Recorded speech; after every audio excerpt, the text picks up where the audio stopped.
Il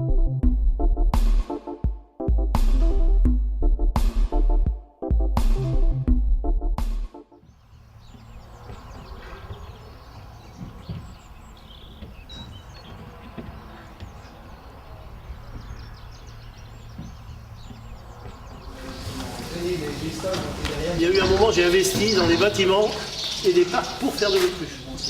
En 2000, France Autruche a fait faillite. Et du coup, en 2001, mes bâtiments d'autruche et mes parcs d'autruche, à l'époque, on en fait quoi?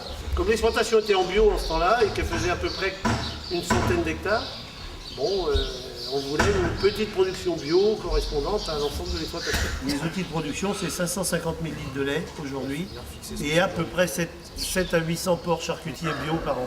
Sortis, 700 porcs charcutiers bio par an.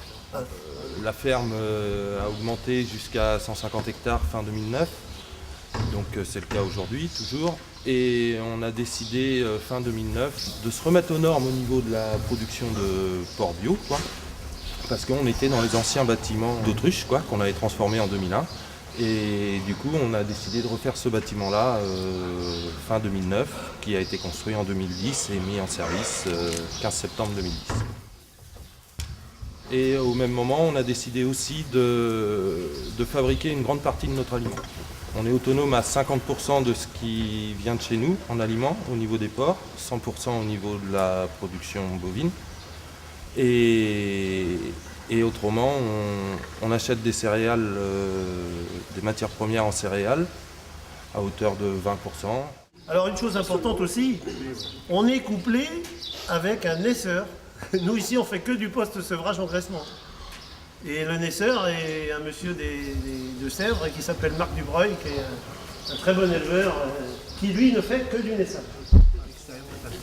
Et donc ce qui est important dans l'alimentation biologique également, c'est d'avoir un maximum de place à loger, pour ne pas qu'il y ait de concurrence entre les animaux, pour que le bien-être animal soit bien respecté.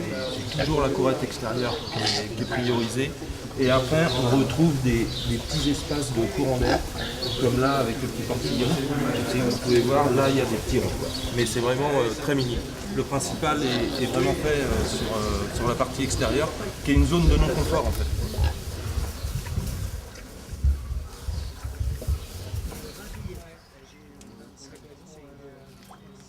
Et puis après, quand ils sont arrivés là, ils m'ont fait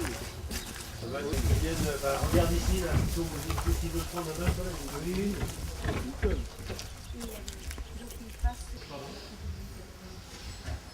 Ici, au contraire. Henri Grenelle, ça c'est clair que ça a joué un rôle fort d'impulsion, ça a donné de la force, ça avait une belle conjonction avec le ministre de l'Agriculture qui est arrivé au ministère avec la volonté de faire une chose sur la bio, c'était net de toute façon, donc, mais il y avait une cohérence d'ensemble. Mais justement, le Grenelle avec ses pourcentages annoncés, puis les objectifs de mettre des surfaces et des producteurs et puis d'atteindre des chiffres, j'ai peur qu'ils ne s'occupent pas de la consommation derrière, moi. Et parce que Yves Albert est là pour en témoigner. Moi, je suis parti en 99 producteur de lait, avant les CTE. En 2004, les producteurs de lait, il y avait des producteurs de lait du département à qui on disait on ne ramasse plus votre lait parce qu'on ne sait plus ce qu'en faire. Et on ne va plus le ramasser. Et puis ils terminaient. Et puis ils étaient pourtant partis en bio.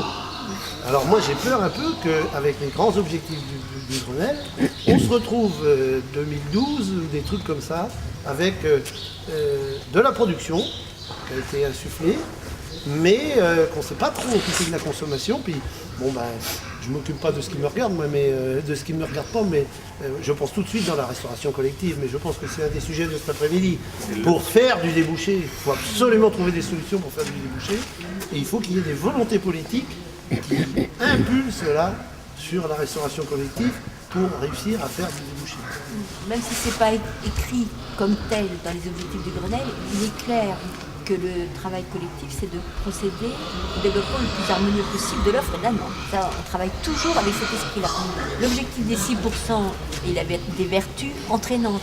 Si on ne se fixe pas des objectifs très ambitieux, ça ne décolle jamais. Et pour la politique publique, c'est quelque chose de très important. Je suis l'un des seuls éleveurs ici à avoir aussi un atelier de transfo. J'ai un tiers de mes cochons qui passent comme ça. On fait 4 marchés par semaine. Effectivement, je me suis bagarré depuis le départ. Ça fait 6 ans maintenant qu'on est là-dessus. sur cette notion d'équilibre de la carcasse. Et c'est vrai que quand on explique aux gens, ça passe, quoi. Donc ça, moi, ça m'intéresse beaucoup, ce que vous venez de me dire. Et moi, j'ai une vraie expérience sur le sujet, quoi. On voit bien sur le graphe également que la RHD aujourd'hui, c'est un petit peu le thème de cet après-midi, mais c'est quelque chose qu'on attend pour aussi nous donner un nouveau relais de vente de certaines pièces à certaines périodes de l'année également. Parce que quand on regarde le graphe de l'importance du chiffre d'affaires Mercalio aujourd'hui dans sa répartition, la RHD aujourd'hui, on est dans cette attente, quoi. On se dit il y a quelque chose à faire, il y a des choses à construire, et aujourd'hui les cochons sont là, quoi. On est prêt à y aller, quoi.